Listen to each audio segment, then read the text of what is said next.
Y la idea de esta actividad que la hacemos en conjunto con la Fundación Apolo, y acá con Darío Nieto, legislador porteño, y Yamil Santoro, también legislador porteño. Y la primera pregunta que tengo para preguntarles a ustedes cuando tienen que contarle a alguien qué es blockchain, ¿no? Que es la temática central de esta charla.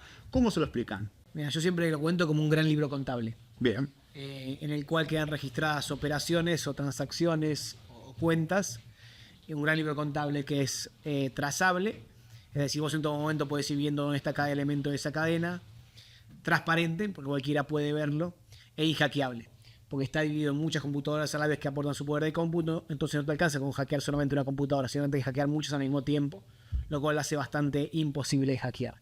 En ese marco, con esa aplicación básica de, para mí, lo que es blockchain, pero creo que bastante gráfica, creo yo que tiene grandes aportes justamente al Estado, como decías al principio, porque por un lado hace las cosas más eficientes, cuando uno de los grandes problemas del Estado hoy en día es de la eficiencia, y hace las cosas más transparentes, cuando uno de los grandes problemas también del Estado hoy en día es el tema de corrupción o cosas turbias. Blockchain puede ser una gran solución a varios problemas que tenemos hoy en día en el Estado, y creo yo que sería necio que, por lo menos nosotros que somos un poco más chicos que el resto de los políticos, intentemos por lo menos promover. Ahí nomás un pequeño elemento técnico que puede tener algún valor. Cuando recién Daro planteaba que es incorruptible o que es inhackeable, esto tiene que ver con la lógica de funcionamiento de blockchain, es decir, los registros, una vez que se van asentando, son como módulos que se van agregando secuencialmente. Entonces, si uno eventualmente quisiera hacer una enmienda, una corrección o cualquier tipo de modificación sobre algo que pasó en el pasado, no lo puede hacer directamente afectando ese registro, sino eventualmente agregando un nuevo input, un nuevo elemento. Y eso es fundamental porque nos permite empezar a darle fiabilidad cuasi absoluta, no voy a decir absoluta, pero cuasi absoluta a la información, con la posibilidad también de empezar a generar interoperabilidad entre estos datos que se van de alguna manera certificando y registrando. Entonces, si vos empezás a tener bases de datos íntegras, no bases de datos seguras o íntegras, y las pones a trabajar entre sí, de golpe empezás a lograr, digamos, una optimización de procesos de validación, de búsqueda de datos, y yendo a la lógica del Estado, la chance de desburocratizar, la chance de evitar duplicación de tareas por parte de funcionarios, por ejemplo, para emitir una partida de nacimiento. ¿Cuántas veces nos pasó, por lo menos a mí, más de las necesarias o saludables, de haber perdido la partida de nacimiento? Digo, si uno tuviera un usuario digital asociado a determinada documentación, ¿qué puede o no puede estar montado en el blockchain? De hecho, hoy, vale decirlo, el Estado Nacional, con algunos de esos datos que tiene de los usuarios, lo tiene ya montado en servidores comunes, pero con todo lo que tiene que ver con mi Argentina.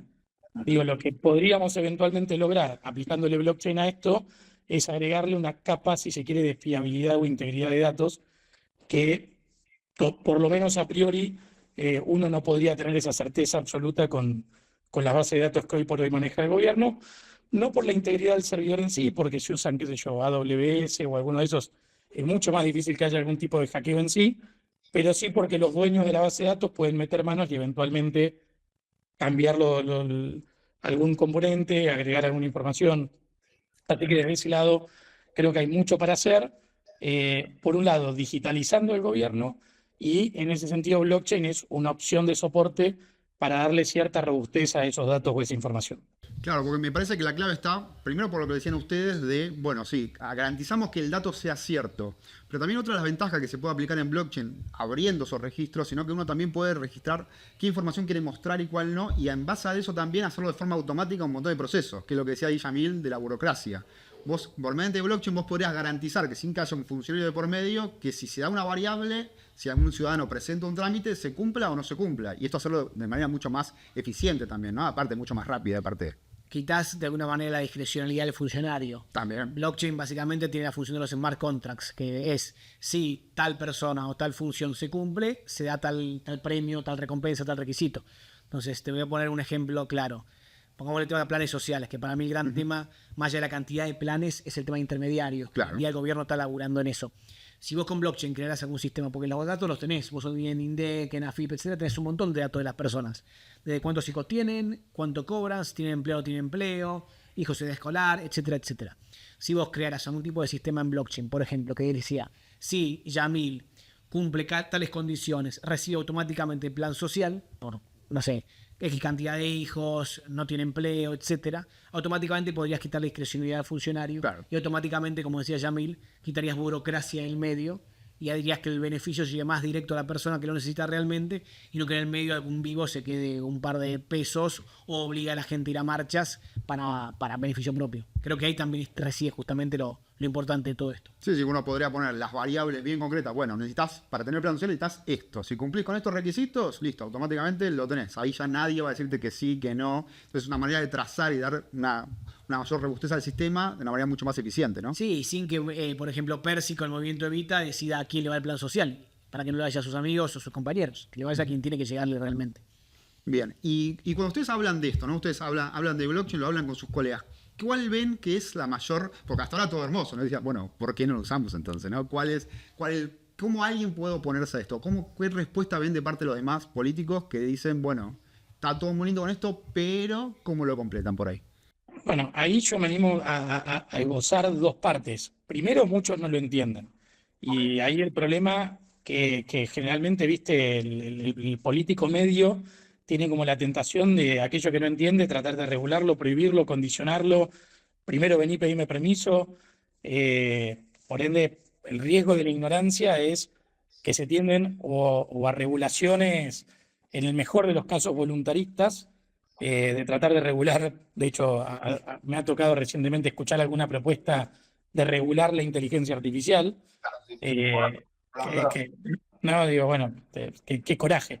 Pero por eso, pero por fuera de los casos particulares, creo que la ignorancia es el primer gran enemigo, tanto por el miedo a no adoptar aquellas soluciones que efectivamente digamos, se pueden adoptar de manera responsable e inteligente, y a la inversa también porque en muchos casos la falta de información lleva a cierto pensamiento mágico en relación a las soluciones reales que pueden o no dar este tipo de herramientas. Digo, y ahí creo que lo valioso de tener personas como Daro en ámbitos legislativos o cercanos al Ejecutivo es que el estar informado permite aportar soluciones concretas a problemas reales, entendiendo que muchas veces en el Estado es raro que se den reformas en términos revolucionarios, es decir, de cambios de paradigmas sustantivos o absolutos, pero sí tiene una lógica mucho más incrementalista o de mejoras en el margen.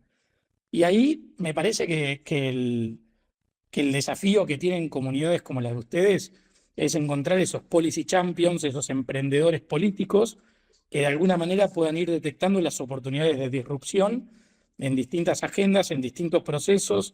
Digo, y a veces puede ser con grandes procesos como esto que planteaba Diego Fernández con el Quark ID o con el Tango ID, digo, que estuvo de alguna manera trabajando, tomando la idea de lo que era Proof of Humanity u otros protocolos de validación de identidad para de alguna manera combinar la validación de identidad gubernamental con una identidad digital. Pero sacando esos casos particulares de gente que es de alguna manera avesada en el tema y tiene un rol institucional de tal efecto, creo que cuanto más personas ustedes doten de herramientas y conocimientos y de información acerca de las mejoras que se pueden hacer en el margen, a veces van surgiendo oportunidades para hacerlo. No siempre se puede, no todos quieren, hay resistencias, todo eso se lo dejo a Aro, pero la realidad es que me animo a decir que el primer gran desafío a vencer es la desinformación, la ignorancia y el pensamiento mágico. Tal cual, sí. Te cuento una anécdota en línea con lo que dice Yamil.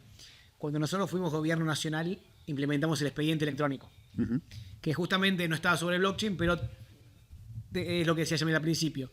Cualquier cambio que querías hacer para atrás o eliminar quedaba marcado, dejaba los dedos marcados de cualquier cosa, ¿no? Cuestión que Ibarra era nuestro ministro de Modernización y había un afamado gobernador peronista norteño que decía que iba a ser el primero en implementar el expediente electrónico. Cuestión que Ibarra le juega una apuesta a Macri en la cual le dice, vas a ver que este es el primero. Macri le dice que no. Y va Ibarra a ver a este gobernador peronista. Y va y le dice, bueno, gobernador, qué bueno arrancar ya con el expediente electrónico, es un avance para la transparencia, agilizar procesos, bla, bla, bla. Y el gobernador le dice, sí, ministro, vamos para adelante, esto es buenísimo, esto es bárbaro. Pero una cosita, ministro, si uno comete un error en algún momento y hay algún expediente que por ahí uno tiene que eliminar, le dice, bueno, no se puede eso, gobernador, porque el expediente electrónico deja todo asentado y no puedes volver para atrás. Como decía Yamil antes, tenés que hacer otra herramienta, otro elemento para poder eliminar eso. Bueno, sí, ministro, le dice, pero usted sabe si uno comete un error, si quiere dejar algo afuera. Digo, como hacemos a veces, no se puede. No se puede por todo lo mismo. Bueno, ministro, mañana mismo arrancamos con el expediente electrónico. Y el tipo nunca más levantó el teléfono para arrancar. O sea, es parte justamente de la resistencia al cambio que hay en muchos personajes que están hace mucho tiempo en la política y que justamente cualquiera de estas movidas, o por ignorancia o por interés, no les conviene. Sí, es como un poco romper la lógica de funcionamiento, ¿no? Muchas veces de la administración pública. Ya se viene manejando así, ¿para qué lo vamos a cambiar, ¿no? Me parece que esa demanda tiene que venir más que nada, primero de la gente, también entendiendo cómo funciona y demandándolo, y después, bueno, los que se animen y que hinchen un poquito, ¿no? Para que eso funcione. Y en base a eso, ¿cuál les parecería claramente una manera de empezar a implementar blockchain de manera más abierta? Sería, bueno, empecemos con algo más chiquito para después ir escalando. Para ustedes, ¿cuál les parecería que serían los primeros pasos a dar para empezar a usarlo? O sea, ¿dónde les parecía que sería un buen caso de uso y que de ahí se puede escalar a un caso mayor? No, a ver, yo voy un poco, si les parece, con este tema. Casos de uso hay miles. Para mí lo más obvio, más rápido, más inmediato, tiene que ver con todo lo que vincula a cuestiones registrales. Digo, esto me parece que es como lo más intuitivo y lo más fácil. La verdad que a mí me interesa pensar en los desafíos un poco más en el margen. Por poner un caso, nosotros en Republicanos Unidos habíamos hecho una prueba piloto para hacer la primera DAO. De hecho, llegamos a bastante avanzados en tratar de convertirlo en una DAO. Para los que no saben qué es una DAO, es una organización autónoma descentralizada, es decir, para simplificarlo de alguna manera, permite establecer reglas de gobernanza y distribuir esa lógica de gobernanza en función de la acreditación de identidad de los distintos componentes.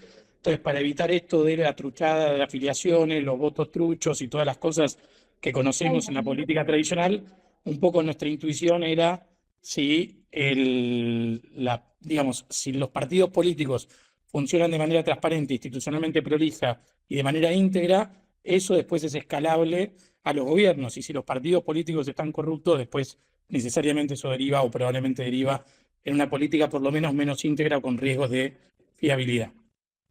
En ese momento se nos complicó, digo, no existían herramientas quizás que hoy ya están disponibles como MetaMask u otras herramientas que permiten quizás poner la integración de la tecnología blockchain de una manera mucho más fácil, accesible o por lo menos fácilmente vinculable para las personas.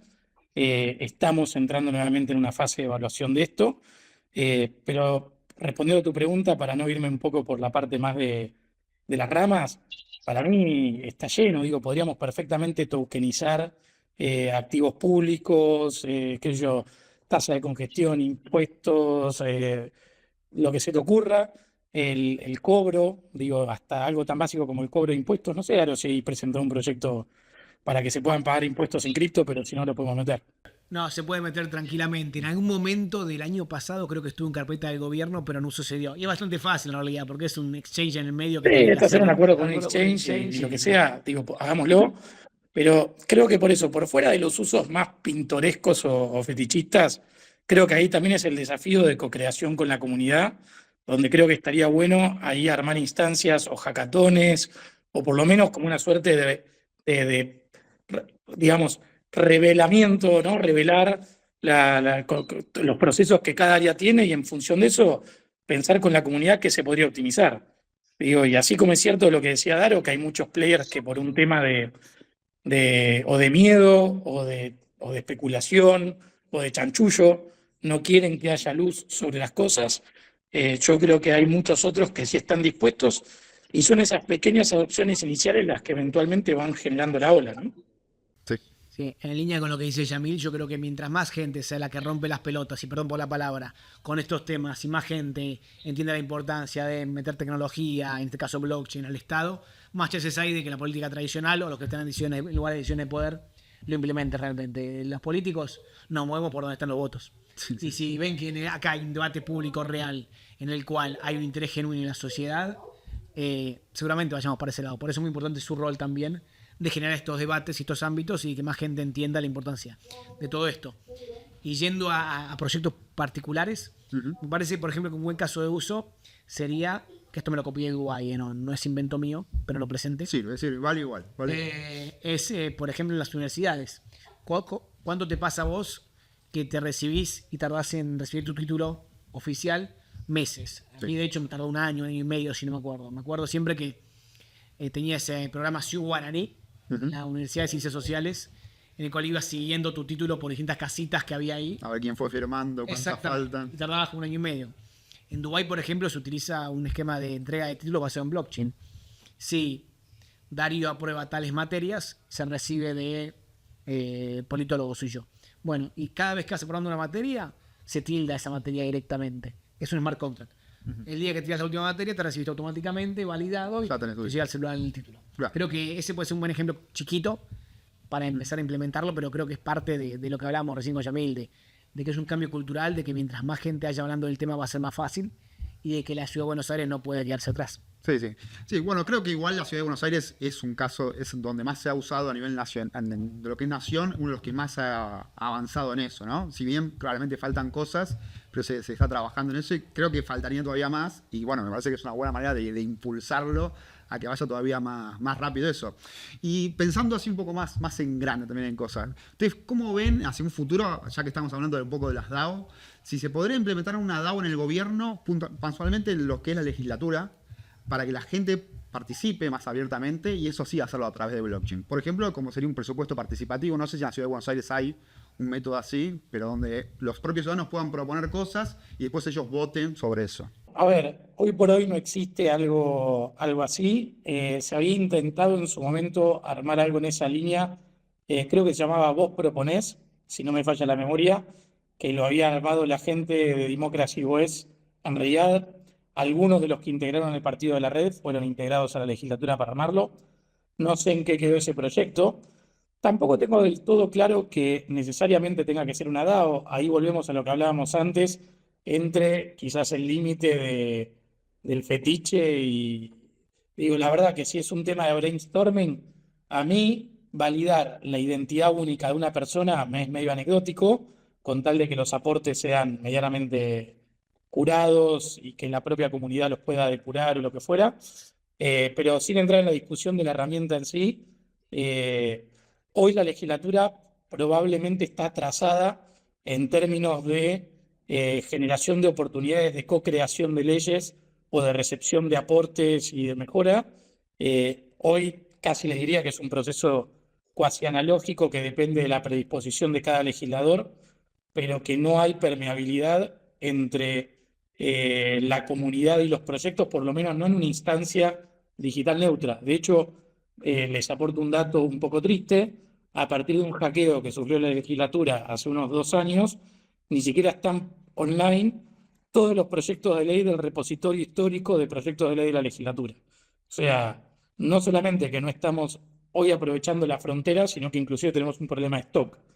Pero quitando ese detalle, me parece que es un tema que podemos encarar con Daro, de ver de qué forma crear instancias participativas. Lo que pasa que ahí también quiero salir un poco del fetichismo. Digo, existen las audiencias públicas, ustedes se pueden acercar, pueden opinar.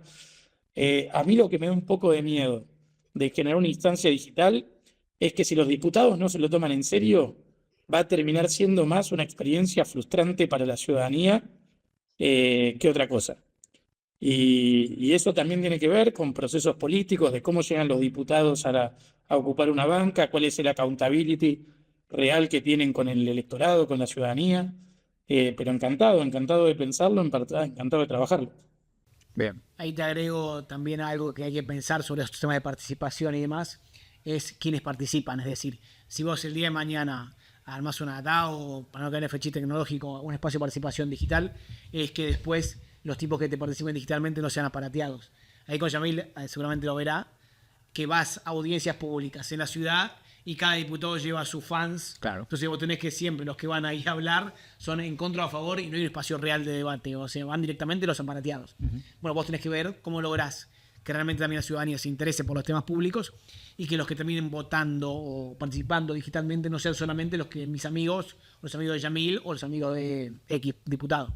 hay un desafío ahí también interesante. Claro, sí, sí. Bueno, que también me parece que es ese gran debate de la política, ¿no? De cómo ser cercanos finalmente con la gente realmente, ¿no? No solamente eso, como decía vos, yo me hicimos para esto, sino que hay gente que si le interesa esto encuentre también una manera. Que me parece también ese rechazo viene más que nada por esto, porque históricamente fue así, históricamente era una pared entre la ciudadanía, lo legislativo y el poder ejecutivo, entonces, ¿para qué ir ahí si después no va a ir para nada? Entonces, ¿para qué te vas a forzar? Pero me parece también que hay una gran oportunidad, más que nada pensando en las nuevas generaciones, donde lo digital es mucho más fuerte. Para una persona sub-20, lo digital es muy importante. Entonces, me parece que estos modelos de participación más digitales, hay una gran oportunidad de aplicación en ese campo. Sí, ahí me gustaría hacer un pequeño aporte. Digo, creo que hay experiencias interesantes de lógicas como de democracia más participativa, las experiencias de los distintos partidos piratas, creo que son interesantes, pero creo que el riesgo que tienen estas instancias de participación tienen que ver con esto que planteaba Daro. O sea, el riesgo de la falsa percepción de consensos por tener minorías organizadas. Entonces, de alguna manera la resultante, la mediana digamos, el promedio de las posiciones no necesariamente refleja un punto de vista equidistante, sino el éxito de la estrategia de saturación de un grupo de interés particular. Y en eso los diputados, por lo menos los que tenemos un poco de oficio y un poco de criterio propio a la hora de votar, nosotros recibimos grupos de presión generalmente en todos los sentidos, a favor, en contra, el que quiere un tongo, y están cada uno ir teniendo como el pulso de darse cuenta cuando el vecino que te vino a plantearte un problema urbanístico es genuinamente una persona con una inquietud, llamémoslo propia, personal o comunitaria, y cuando puede ser eso y además un sesgo político partidario, o cuando ni siquiera existe una posición real, sino más bien te están operando políticamente. Entonces, creo que también el desafío de generar estas instancias como un poco más digitales es que se corre el riesgo de que lo que termine surgiendo pierda algunos matices. Pero dicho esto, estoy a favor de exponernos esos riesgos y empezar a dar esas discusiones. O sea, yo no le tengo miedo al escrutinio, al cuestionamiento y demás. Sí, me reservo, si se quiere, el derecho final a mi propio voto, ¿no? Por decirlo de alguna manera. Pero siempre a conciencia y siempre dando la cara. Bien.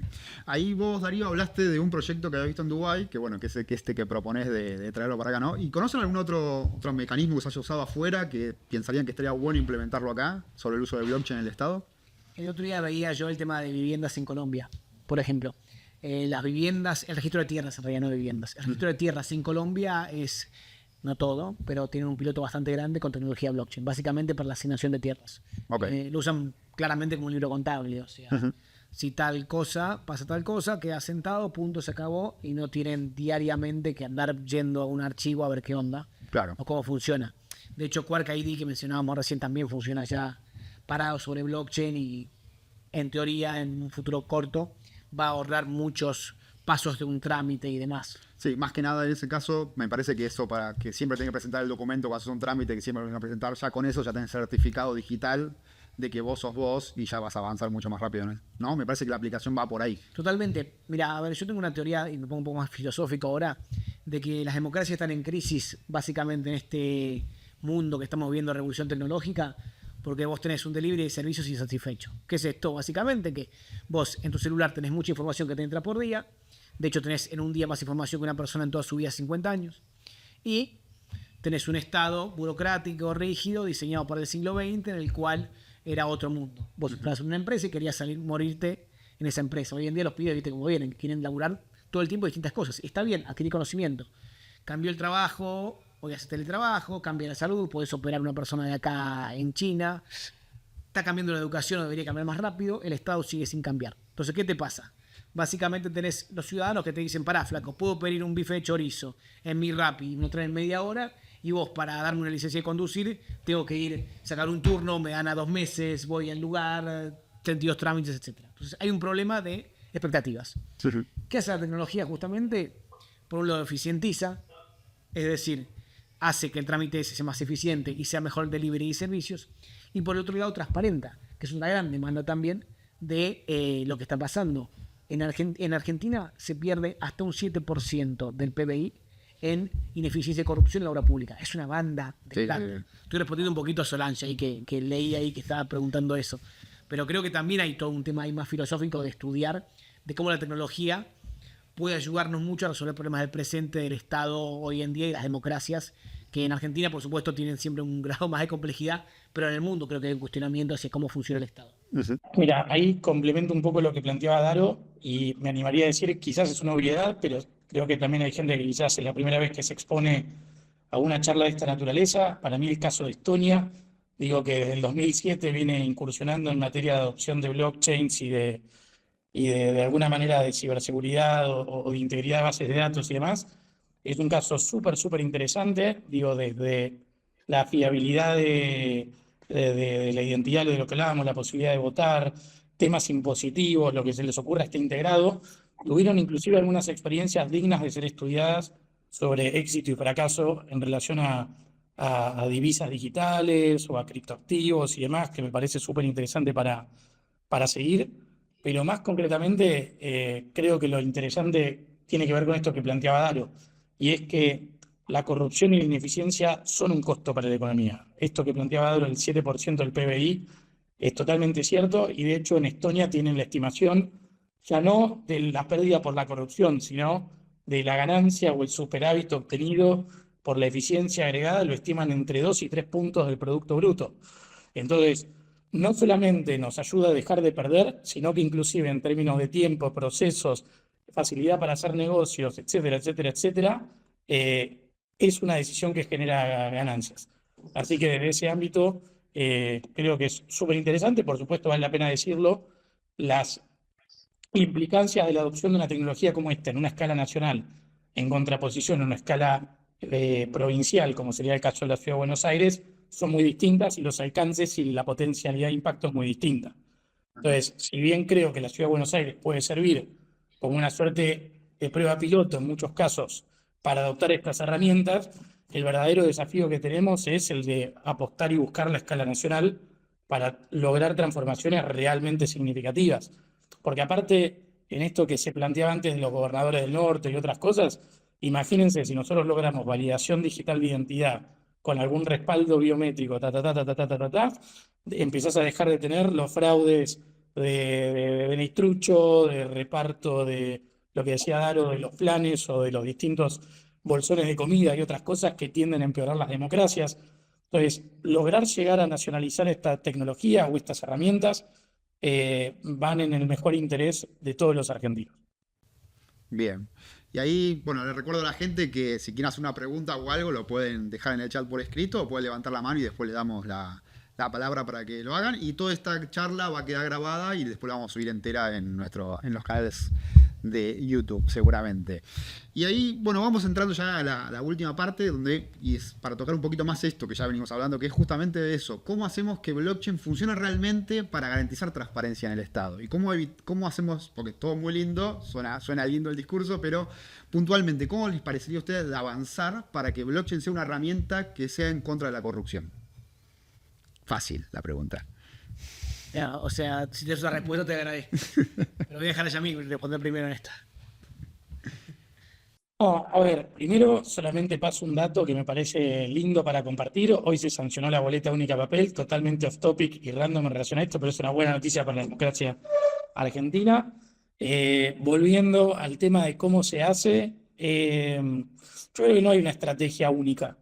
Y ahí hay que entender también el rol y los márgenes de libertad que cada uno de nosotros tiene. O sea, por decirlo de una manera, Daro, hoy como diputado, jefe de bloque del oficialismo, tiene quizás una posibilidad de conversación o de diálogo con el Ejecutivo que permite estar en mesas de decision makers donde algunas soluciones se pueden arrimar y proponer. Y de hecho entiendo que lo de historias clínicas digitales fue un proyecto tuyo, ¿no, Daro? Sí. Lo que ahora se... Digitales fue el cambio del año pasado.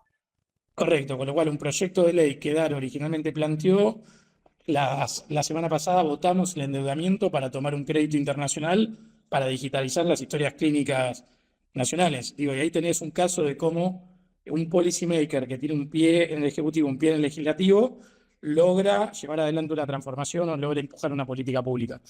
Digo, quizás actores, como es mi caso, que somos aliados, digo, pero con algún margen más de, si se quiere, de contraste o de libre pensamiento, en el sentido más de no tener la responsabilidad directa de la gestión, nos permite a veces, ante una propuesta del Ejecutivo, retrucar con una solución alternativa superadora, que quizás no es para petardearla ni para llevarle la contra, pero sí para mostrar o un camino superador o un rumbo a seguir. Pero en esa línea yo creo que hay que trabajar con oficialismo, con oposición, con ejecutivo, con legislativo. De hecho, hasta un poder que rara vez se aborda en este tipo de conversaciones, que es el judicial.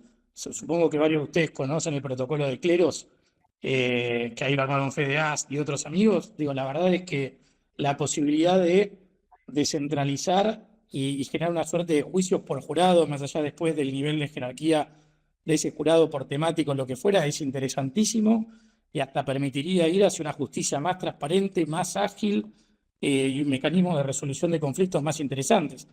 Entonces, yo creo que tenemos que animarnos a pensar la disrupción posible en cada campo y ahí sí sentarse con los policy makers o con los tipos que nos dedicamos a lo público para tratar de trazar estrategias. Y esas estrategias a veces nos van a tener como protagonistas o hasta a veces quizás le tengamos que decir, che, no, andá y mete un amparo o andá y salí a hacer un statement público, ¿entendés? Porque yo no puedo, o no tengo la libertad, o no me da la nafta. En esa línea cuentan con mi colaboración, con la Aidaro obviamente calculo que sí, Ramiro Marra y otros actores que están abiertos a empujar agendas disruptivas para trabajar estas cosas, ¿no? Mi pregunta es, estaría bueno también usar la blockchain para las elecciones, ¿no? El riesgo que tenemos con ese tipo de cosas, sobre todo con elecciones como las de presidente o jefe de gobierno, lo que fuera, es que el voto es secreto. Entonces vos tenés que garantizar la identidad del votante, eso con algún protocolo de identidad y algún contraste con datos biométricos o algún otro método de validación podrías tener, pero vos tendrías que lograr desanclarlo o desencajarlo del voto emitido. Si no, eso puede ser un retroceso severo en términos de integridad de sistemas electorales. Con lo cual, quizás ahí una solución como la de WorldCoin, que a vos te permite tener un hash de identidad único no asociado a una identidad personal, puede servirte más como protocolo para por lo menos evitar duplicidad de votantes que otra cosa. Pero definitivamente es un desafío a encarar. ¿Cómo se llama el proyecto de historia clínica? ¿Es una DAO? No, no es una DAO. Es un proyecto básicamente, como contaba Yamil, para que vos puedas tener tu historia clínica en tu celular. ¿Cuántas veces pasa que vas al médico y tenés que contar todo 32 veces? O sea, desde que te des 0 años hasta ahora tenés que contar las cosas que te pasaron. Rotura de tendón de Aquiles, cranioestenosis en mi caso, miopía, astigmatismo, 1000 cosas. Entonces lo que yo presenté el año pasado, que hoy se hizo, que pedimos el endeudamiento el otro día para poder hacerlo realidad, es un proyecto justamente para que cada persona pueda tener su historia clínica en su celular y sea interoperable, es decir, pueda ser sistema público o privado. Eso es lo que presenté. No es una DAO, esperamos que se implemente lo antes posible, va a llevar un tiempito, pero me parece que está bueno para elaborarlo 100%. Y algo que me quedé yo antes, que decía Yamil, es que hay que buscar qué actores tenemos perfiles parecidos, que creemos en estas transformaciones. Obviamente que estamos en contra de la ineficiencia y de la corrupción, pero también que tenemos intereses comunes y ver cada uno qué rol va ocupando. Y mientras más seamos los que compartimos un norte de país con variaciones, con matices, y los que compartimos realmente la tecnología como un solucionador de problemas real, más fácil va a ser las cosas. Cada uno en su rol, jugando en equipo, sin buscar egos personales ni egoísmos, pero siempre tratando de ver de qué manera nos ayudamos. Y también la sociedad, como decíamos antes, es muy importante. Mientras más sean ustedes los que ven estos encuentros o los que rompen las pelotas en Twitter o cosas por el estilo, creo más chances hay de que la cosa funcione en serio. Bien, ahí yo voy a leer una pregunta de la gente que dice: ¿cuál es el marco legal en Argentina respecto a la implementación de blockchain en el Estado? No sé si tiene alguno de eso concreto para hablar. O sea, me parece que la pregunta se traduciría en: bajo el marco legal que actualmente está funcionando en el Estado argentino, ¿implementar blockchain es posible o ven alguna traba de ese campo que habría que modificar? Mirá, lo primero que te diría yo sobre eso es el riesgo de la regulación. Bien, que creo que lo hablamos al principio o lo decimos en off, no me acuerdo ya.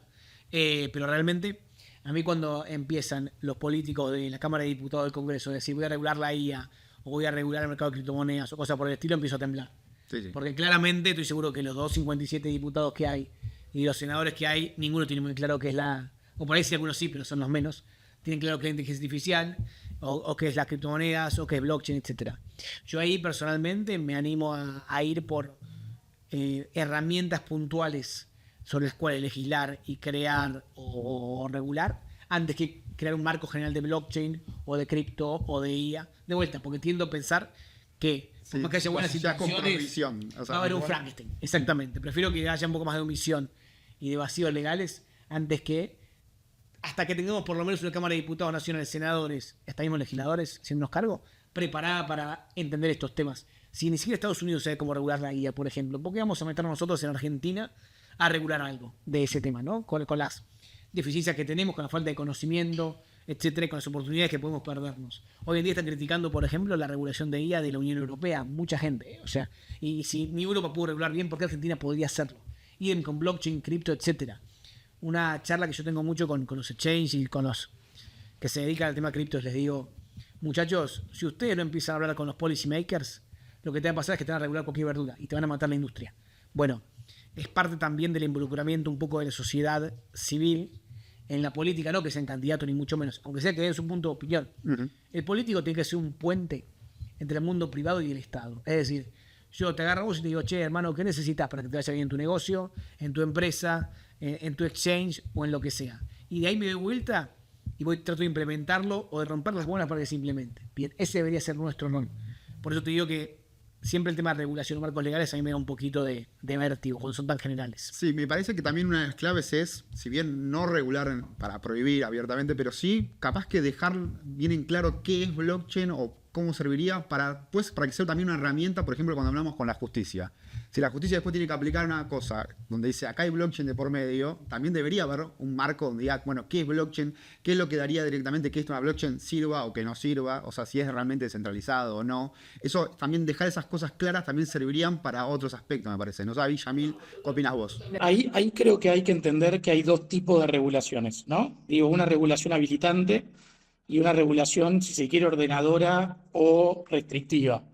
Por ejemplo, hace no mucho tiempo salió un decreto, justo recién lo estaba googleando, es el decreto 640 del 2024, donde el gobierno nacional permite la tokenización de bienes para ser utilizado como warrants. Entonces lo meta dentro del paquete de warranteras o de securitización de activos para eventualmente generar colaterales. Esto es clave porque permite justamente la integración en términos financieros de todo lo que tiene que ver el mundo blockchain en sentido amplio y la economía formal o el mundo financiero. Esto también para cuestiones probatorias, para cuestiones de eventualmente respaldo de información, etcétera, etcétera, etcétera. Es importante que haya normas que lo contemplen dentro de las acepciones o posibilidades válidas, porque si no el riesgo que vos tenés es, a pesar de tener algo cuyo origen o cuya fiabilidad es alta, no termina siendo legalmente vinculante o legalmente validado y quedas muy expuesto a la interpretación del juez o inclusive de algún burócrata casual. Distinto es el caso de querer establecer regulaciones, procesos, criterios, mecánicas, donde ahí coincido totalmente con Daro. En el momento que un burócrata y una ley pretende explicarle un universo hiperdinámico, descentralizado, digo, hasta caótico en su naturaleza en el mejor de los sentidos, establecer un orden a partir de, inclusive la mirada bien intencionada, porque yo ni siquiera digo que el regulador sea un hijo de puta que quiera complicarnos la vida, pero en el mejor de los casos tiene la foto de un momento y la velocidad en la que evoluciona la tecnología en contraposición a la velocidad con la que evolucionan las leyes, es preferible, coincido con Daro, evitar normar, evitar legislar, o por lo menos hacerlo con el máximo de las prudencias y con el criterio más estricto posible. Agrego otra cosa más que también me parece importante, no tanto hablando de regulación, pero sí de un rol del Estado importante, que es la parte de la infraestructura, ¿no?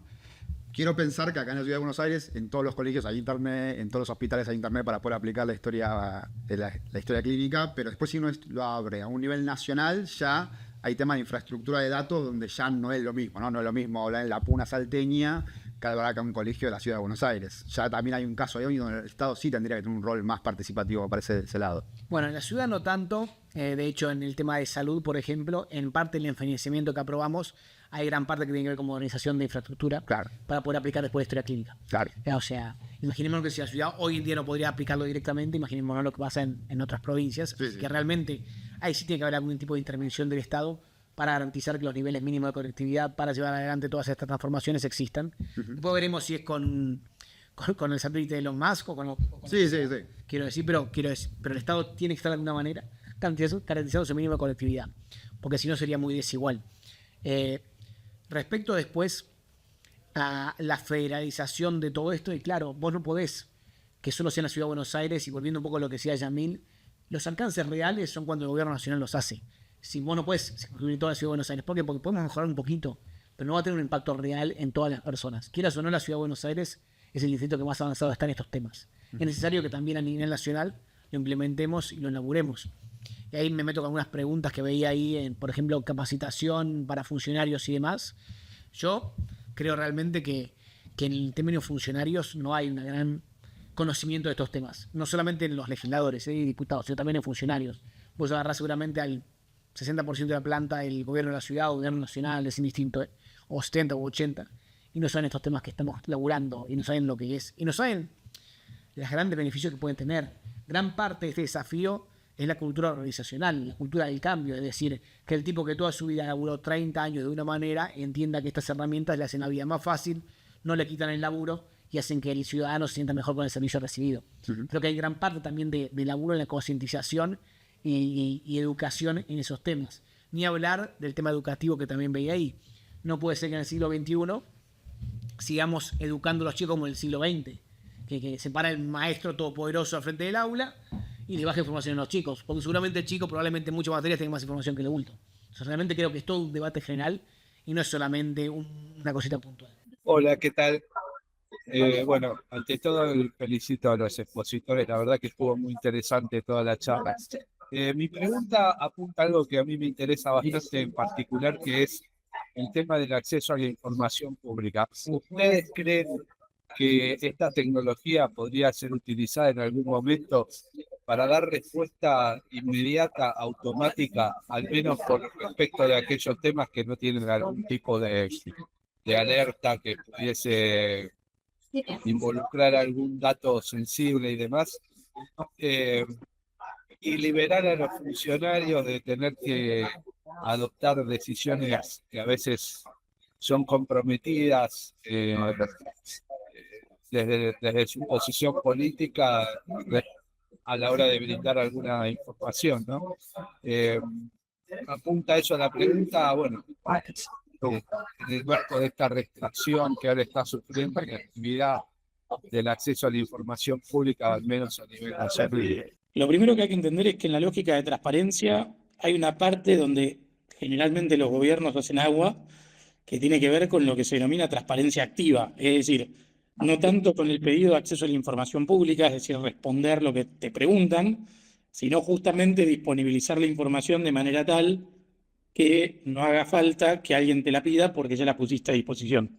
De hecho, Buenos Aires tiene una herramienta que se llama data.buenosaires.gov.ar, donde hay un montón de datasets, algunos más actualizados que otros, pero que son unos varios cientos de datasets, reitero, algunos más actualizados que otros, donde eso debería ser la norma. Digo, hoy, si el funcionario tiene la información, salvo para cuestiones muy puntuales, estratégicas, digamos, por las cuales vos no, o de seguridad, o de lo que fuera, que quizás tendrías algún problema disponibilizando la información, casi te diría que es un deber.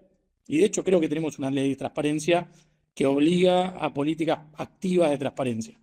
Lo que pasa es que eso termina quedando en una suerte de buenos deseos y donde cada funcionario lo hace en función de su propia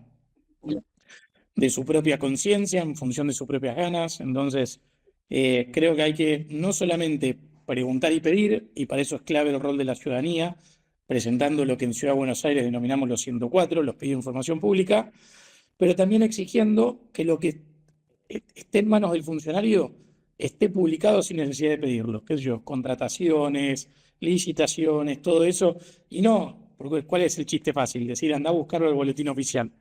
No, está claro, pero buscarlo en el boletín oficial es un chino. Digo, si vos lo tenés en un Excel, metémelo en un Excel, disponibilizame el Excel. Bueno, ese es el tipo de charlas que me parece tenemos que empezar a encarar. Obviamente hay resistencias a ese tipo de cambios por usos, costumbres, riesgos, miedos, pero definitivamente este tipo de tecnología debiera contribuir a que haya una mayor adopción de prácticas de transparencia activa. Bien. Bueno, no sé si, yo me parece que estamos para ir cerrando la charla. No sé si quieren hacer sus palabras finales. Lo dejamos. A ver, muchas gracias primero por el espacio, a Fundación Blockchain, a Fundación Apolo, a Yamil. Realmente creo que fue algo muy constructivo. Está buenísimo que sean estos espacios de debate, básicamente para que más gente y más personas entiendan la importancia de esta tecnología en el Estado. Ojalá podamos hacer mucho más lo que discutamos estos temas, ojalá podamos llevar este debate a una arena mucho más pública, ojalá seamos muchísimo lo que hablemos en redes sociales de estas temáticas, porque creo realmente que la única forma de torcer voluntades y de lograr el cambio es si la sociedad civil discute los temas y la política de alguna manera acompaña. Así que gracias por el espacio. Tal cual. Yamil. No, ahí agradecerles a la Fundación Blockchain, a la Fundación Apolo por ponerse el tema al hombro, a todos los asistentes por dedicar un rato de su tiempo para pensar estos temas. Me parece clave, como decía Daro, primero que debatamos, que compartamos, y me animo a decir a que nos arrimen casos de éxito, digo, y eso quizás se lo dejo como una inquietud a la Fundación Blockchain, ponerle a la legislatura, apareció un perro, ponerle a la legislatura. Pero me cagó el final de la charla. Ponerle la legislatura, ¿ves? Por eso son los perros digitales, los Tamagotchi son más copados. La realidad es que necesitamos informarnos. Entonces, usen la legislatura como ámbito para poder visibilizar temas. Estoy súper a disposición para que pensemos en jornadas por ramas de actividad, para poder compartir buenas prácticas, para poder invitar funcionarios. Me animo a decir que hay mucha gente interesada y que a veces el fragor, digamos, el ímpetu de la gestión te impide parar la pelota, levantar la cabeza, ver opciones, ver cosas. Y esto que decía Daro, de ese 80% de empleados de planta, etcétera, que quizás no conocen, casi que me animaría a decir que son los más importantes que debieran ser impactados, porque son muchas veces los que empujan los procesos, los que resuelven los expedientes. Entonces, si bien es importante agarrar a las cabezas un trabajo metódico y sostenido en digamos, los tendones, las dendritas y demás del Estado, como son el funcionariado de base, es clave para que esto funcione.